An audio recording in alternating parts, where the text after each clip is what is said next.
Hai friends, moda transportasi di Singapura sangatlah gampang untuk diakses. Dari bis, MRT, LRT, dan taksi online. Semua itu begitu mudah untuk dijangkau di sini. Karena transportasi adalah salah satu hal yang esensial ya, untuk menunjang kebutuhan masyarakat sehari-hari, sehingga mereka gampang bepergian kemanapun. Nah, buat kalian yang datang ke Singapura, jangan pernah khawatir soal ini. Entar gimana ya selama di Singapura, mau naik apa, caranya gimana. Pokoknya jangan khawatir soal itu. Kenapa? Karena hari ini aku mau tunjukkan ke kalian salah satu transportasi yang bisa kalian pilih, yaitu naik bis. Ada beberapa operator bis yang ada di Singapura ini. Tapi yang paling umum itu adalah SBS Bus dan SMRT Bus. Bagian dari kementerian yang mengurusi soal transportasi sistem ini adalah LTA. Ini singkatan dari Land Transport Authority. Nah, bis di Singapura ada yang model single deck seperti ini, dan juga ada yang double decker atau kita biasa sebut bis susun gitu ya. Nah, secara berkala akan mengupgrade public bus ini. Jadi bis yang model sekarang ini kalau menurutku sih jauh lebih modern ya daripada sebelumnya. Karena selain layout tempat duduknya yang lebih nyaman, juga LTE ini terus melakukan inovasi dengan menambahkan beberapa fasilitas lainnya. Misalnya, ada penambahan layar monitor. Ini kita sebutnya Passenger Information Display System. Nah, dari layar monitor ini memudahkan kita untuk tahu, oh ini bus lagi berjalan terus next stopnya akan di mana, gitu. Jadi kalau kita mau turun di tujuan tertentu udah mesti siap-siap, ya. Terus ada USB charging port di samping tempat duduk kita. Jadi selama perjalanan kita punya kesempatan untuk mencas smartphone kita. Nah, ini asik kan? Jadi nggak akan lowbat ya. Nah, ini yang standar selalu dilengkapi ada CCTV dan tukul. Ya. Beberapa bis sekarang itu juga sudah dilengkapi fasilitas WiFi. Ini keren banget loh. Terus ya kita bisa main online game, Facebookan, Netflix, pokoknya jalan terus ini.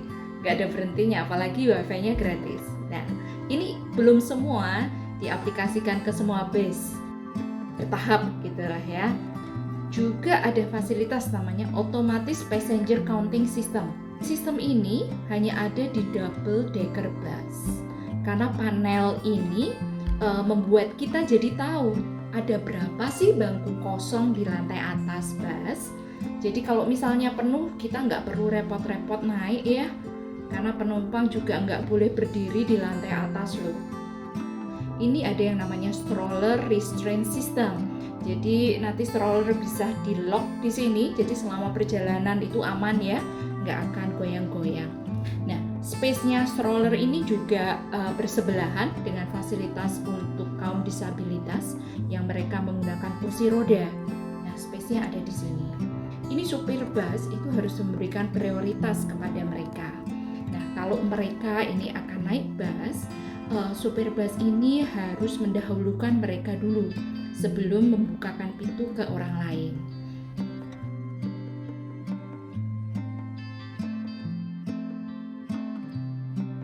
Untuk naik dan turun bus hanya bisa kita lakukan dari bus stop atau dari bus interchange ya.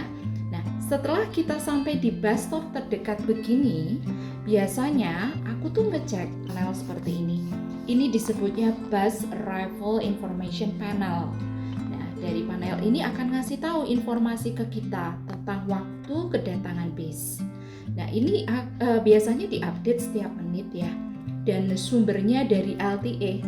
Nah, untuk checking waktu kedatangan bus ini juga bisa kita lakukan melalui mobile application. Nah, menurutku penggunaan mobile application ini alternatif yang bagus loh.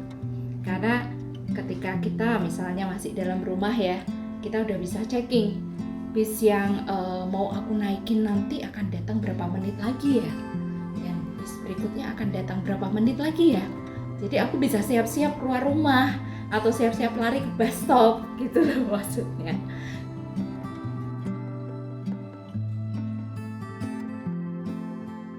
Nah, di sini dari aplikasi ini kita bisa tahu nih.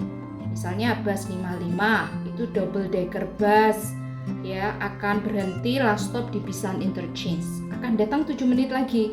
Bis berikutnya 24 menit lagi. Ya. Nah, terus bus 73. Ini single deck.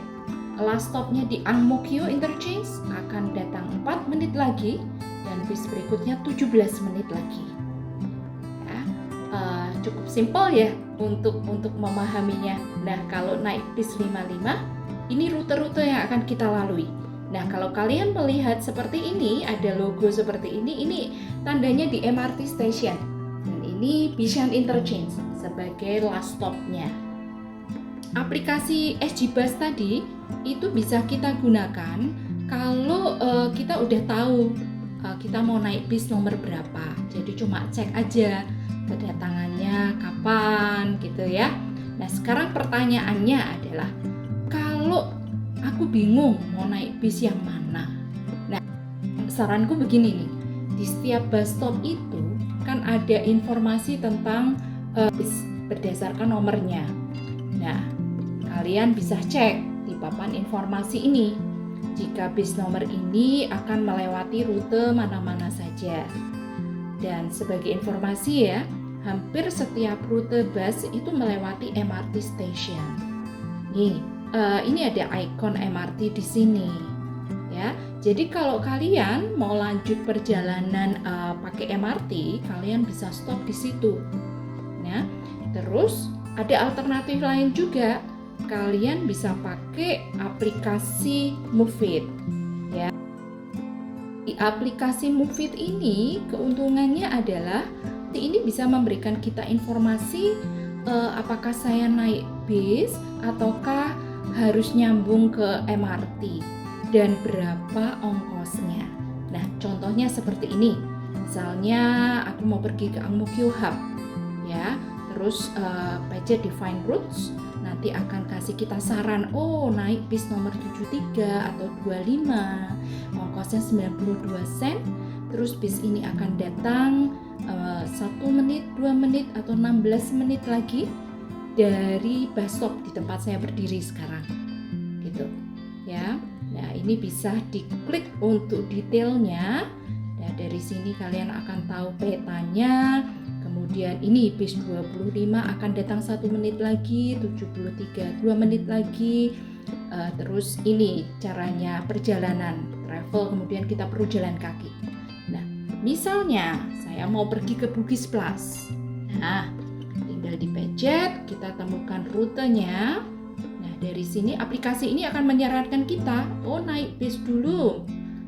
Nomor 76, lamanya 48 menit. Naik bis lalu naik MRT. Nah, detailnya seperti ini. Saya mesti jalan dulu ke Ang Mo Kio, kemudian naik bis 76, 13 menit lagi datang. Kemudian saya harus pergi ke Paya Lebar. Nanti dari Paya Lebar saya harus pilih exit B. Saya mesti jalan kaki dulu untuk masuk, untuk pindah ke jalur MRT warna hijau. Dari sana saya jalan kaki ke Bugis Plus. Begitu. Gimana sih caranya orang naik bis kalau di Singapura? Jadi gini, semua orang itu harus naik dari pintu depan ya. Jadi kita mesti persiapkan dulu kartu bisnya. Pastikan ada saldonya di kartu ini. Kemudian di tap di mesin ini, si supir ini akan mengawasi loh satu persatu dan memastikan setiap orang itu tapping. Kalau ketahuan nggak tapping, dia akan panggil orang itu, ya. Misalnya kita ternyata nggak punya saldo di kartu atau kartu bis kita ketinggalan, ya terpaksa harus bayar cash ya. Tapi perlu kalian tahu berapa biayanya kalau misalnya saya mau turun di tempat ini. Lalu siapkan koin dan masukkan di mesin ini. Lalu karcis kertas, berupa kertas ini akan otomatis dicetak di sini. Karcis kertas ini harus disimpan ya, karena kadangkala ada random checking dari petugas. Nah, tadi saya katakan kita mesti bayar cash itu benar-benar terpaksa. Soalnya hitungannya lebih mahal dibanding menggunakan kartu. Kalau sudah naik, jangan lupa turun bis ya. Dan kalau kalian turun bis, jangan lupa tapping lagi. Karena kalau kalian lupa tapping, yang terjadi adalah kartu kita akan dibebankan dengan biaya yang lebih mahal.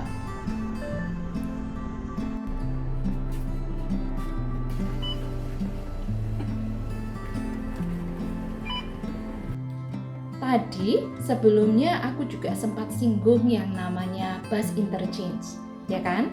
Nah, begini suasana bus interchange.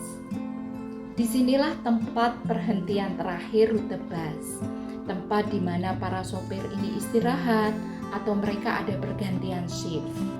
Makanya jangan heran, semua bis ngumpulnya di sini.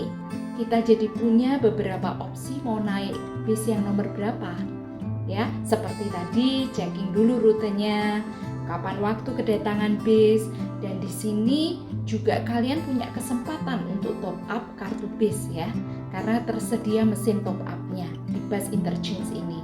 Nah, soal kartu bis nanti saya akan cerita lebih lanjut ya di video berikutnya. Oke friends, kalau kalian merasa bahwa video ini informatif, support aku ya. Klik tombol like dan subscribe ke Menur Channel, so biar aku semangat berbagi informasi-informasi lainnya untuk kalian. Bye!